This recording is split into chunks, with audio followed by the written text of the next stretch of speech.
कल हम मईशत पे बात कर रहे थे, पाकिस्तान की मईशत किस समझ जा रही है, और आज कमोबेश जो हमने डिस्कशन किया उसमें भी कि पॉलिटिकल हमारा इमीडिएट फ्यूचर क्या है और फिर मईशत से जुड़ा हुआ है। उसमें मैंने खलीक कियानी साहब से एक सवाल पूछा था कि इस बात का कितना इम्कान है कि हम श्रीलंका बनने की तरफ जा रहे हैं। तो ज़ाहिर है उन्होंने जवाब दिया था कि उस तरह की सूरत हाल नहीं है, हमारे डायनामिक्स मुख्तलिफ हैं, हम संभाल लेंगे इस सूरत हाल।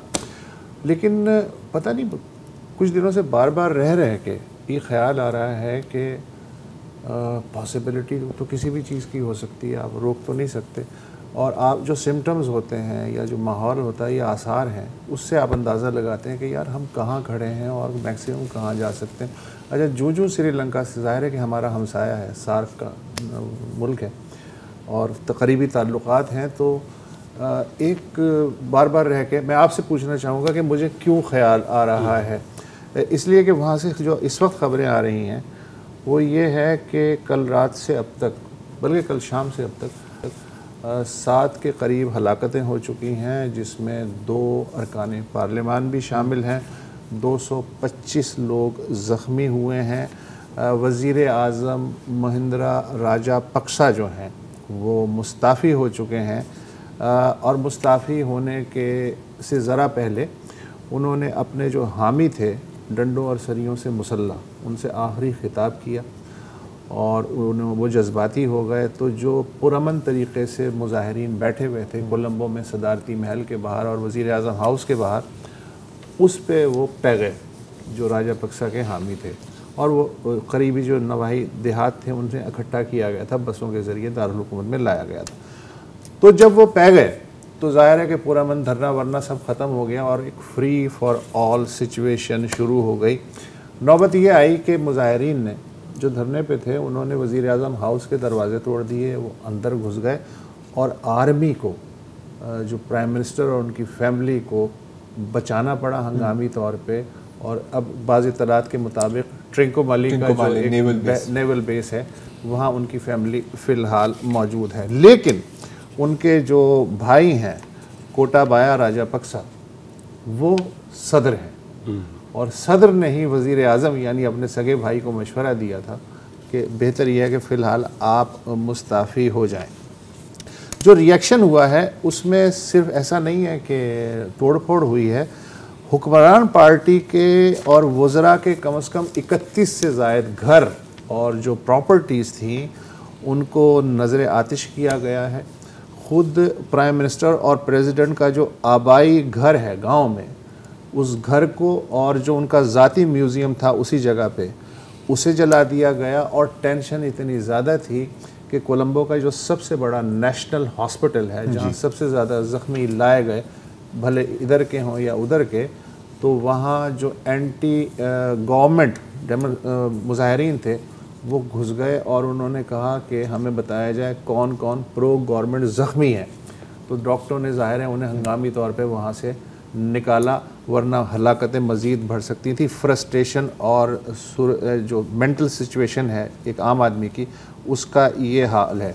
तो ज़ाहिर है कि उसका नतीजा क्या हुआ कि जो दारुल हुकूमत है, एक तो पहले मुल्क में, पूरे मुल्क में कर्फ्यू है इस वक्त, दारुल हुकूमत जो है फ़ौज के हवाले है और शरपसंदों को देखते ही गोली मार देने का हुक्म है और बिला वारंट गिरफ्तारी के इख्तियारात उन्होंने दे दिए हैं फ़ौज को।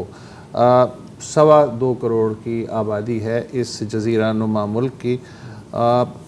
इसके साथ साथ ये भी है वसत कि फ़ौज या पुलिस दोनों किसी के भी घर में दाखिल हो सकती है और अगेन बिला वारंट गिरफ्तारी उसकी यही है, किसी को भी गिरफ्तार कर सकती है। अच्छा, ये हुआ ये है कि जो पिछले 4 माह से अगर आप को कभी फुर्सत मिली हो नवाज़ शरीफ और इमरान ख़ान और ज़रदारी और पार्लियामेंट और आइन और क़ानून के इस कुएं से निकलने की, तो आपको शायद अंदाज़ा हो कि पिछले 4 महीने से जो हालात हैं श्रीलंका के वो बहुत ही ख़राब जा रहे थे। और उसका अंदाज़ा ऐसा है कि हर पेट्रोल पंप पे कई किलोमीटर तवील शहरियों की लाइनें थीं जो पेट्रोल के लिए खड़े हुए थे। अस्पतालों में दवाएं ख़त्म हो चुकी हैं और मार्केट में जो खुराक है उसके शेल्फ अक्सर जो हैं वो खाली हो चुके हैं। श्रीलंका की करेंसी पिछले 4 माह में अपनी 50% वैल्यू खो चुकी है डॉलर के मुकाबले में। इस मुल्क पे 51 अरब डॉलर का कर्ज़ा है। गुज़िश्ता माह पहली बार श्रीलंका अपनी तारीख़ में डिफ़ॉल्ट कर गया, जो किस्त ड्यू थी वो अदा नहीं कर सका। और कहा यह जाता है कि इस 51 अरब डॉलर में से जो 78% कर्ज़ा है वो 2004 से लेके और आज तक जो पक्सा फैमिली की हुकूमत रही है उस दौरान लिया गया है 78% कर्ज़ा। भारत ने हंगामी तौर पे खुराक और अद्वियात ख़रीदने के लिए 2 महीने पहले 1.5 अरब डॉलर का एक लोन दिया है। चीन ने इस दौरान 30 मिलियन डॉलर की इंसानी इमदाद दी। जापान और एशियन डेवलपमेंट बैंक से भी बहुत राब्ता है, और आलमी बैंक और हमारा जो जाना पहचाना है इंटरनेशनल मॉनेटरी फ़ंड IMF, उसके साथ इनके मुज़ाकरात चल रहे हैं।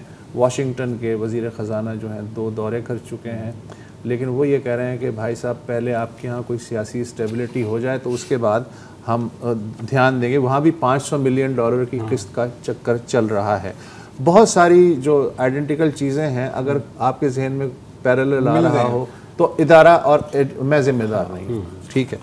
अच्छा और इस वक्त सूरत हाल ये है कि इस मुल्क के पास सिर्फ 50 मिलियन डॉलर ख़जाने में बाकी है। मतलब जितना जेफ बेजोस की जेब में होता है। हाँ, जेब में होता है, और वो भी एक शाम के लिए।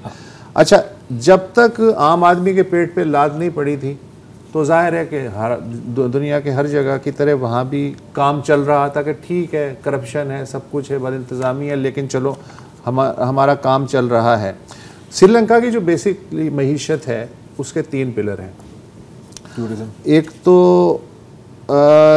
गारमेंट इंडस्ट्री लाइक बांग्लादेश, ठीक है। दूसरा जो बाहर हैं वर्कर्स, तारिकीन वतन, उनका भेजा हुआ ज़र मुबादला।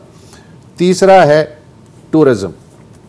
अच्छा, हुआ ये है कि पिछले 3 साल में बाकी दुनिया की तरह जैसे पाकिस्तान के साथ हुआ, उनके साथ भी हुआ कि कोविड ने सयाहत को बिल्कुल निचोड़ के रख दिया। कम से कम 2 साल के लिए 2020 और 2021 जो है वो बिल्कुल खाली चला गया।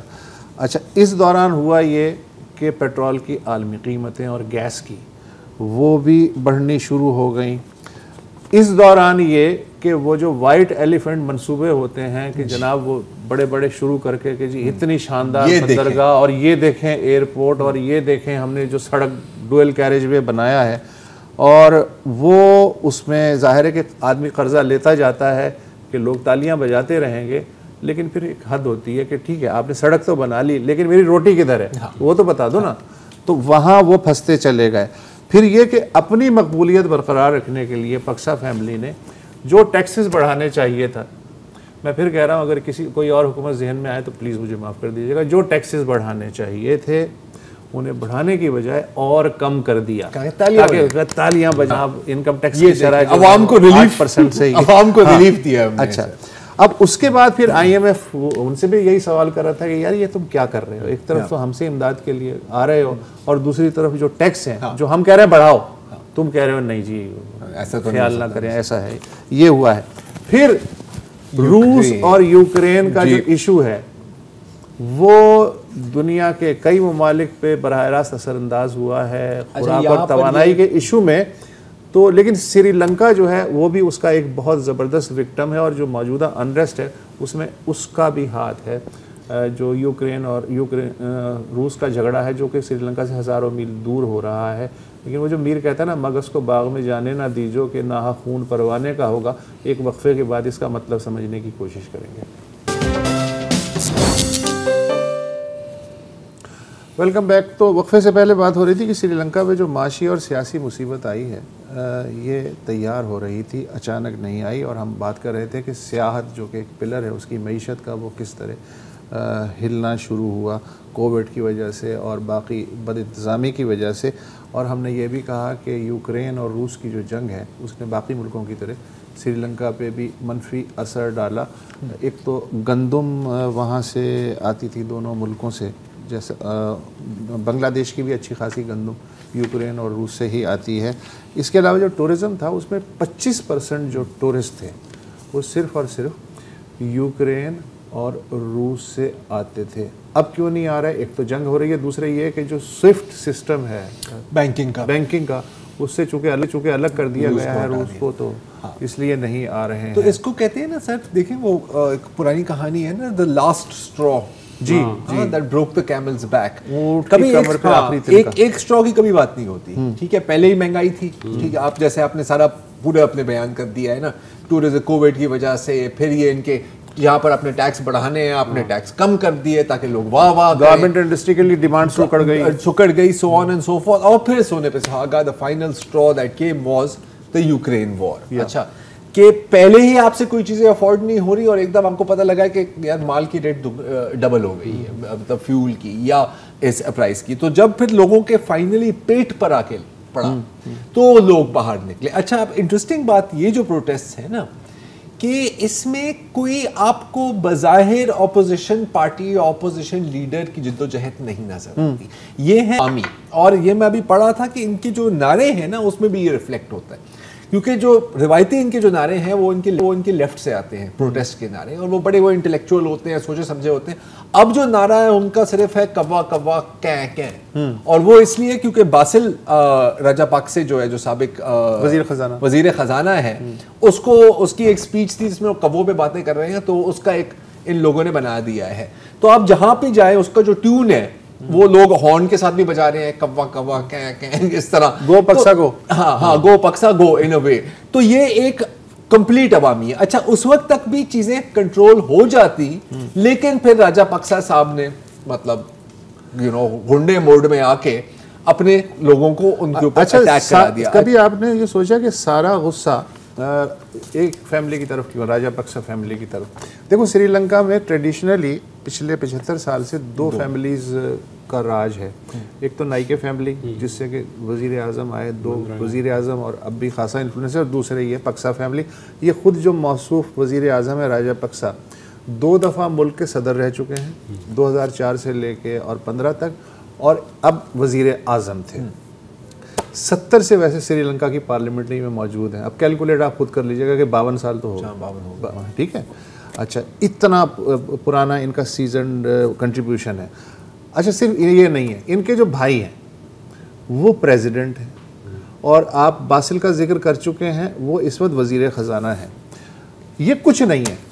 ये जब श्रीलंका में 2009 में प्रभाकरन मारा गया और 20 साल की जो खाना जंगी उससे निजात थी, तो पक्सा जो है वाज लार्जर देन लाइफ। बिल्कुल, लोग पूजा कर रहे थे और सजदे उसे कर रहे थे, आपने बचा लिया। लेकिन फिर अचानक आपको पता है कि अवाम तो अवाम होते हैं, भूखा आदमी तो बहुत ज़्यादा देर तक अपनी जगह कायम नहीं रह सकता। तो 2010 में जब इलेक्शन हुआ सदारती, तो लैंडस्लाइड, जाहिर है कि एक फातेह जाफना थे, तो उन्होंने, अच्छा ह्यूमन राइट्स वगैरह के वायलेशन वगैरह वो सब भूल भाल जाते हैं, वो अलग बात है कि 40,000 तमिल शहरी उस वक्त हलाक हो गए थे।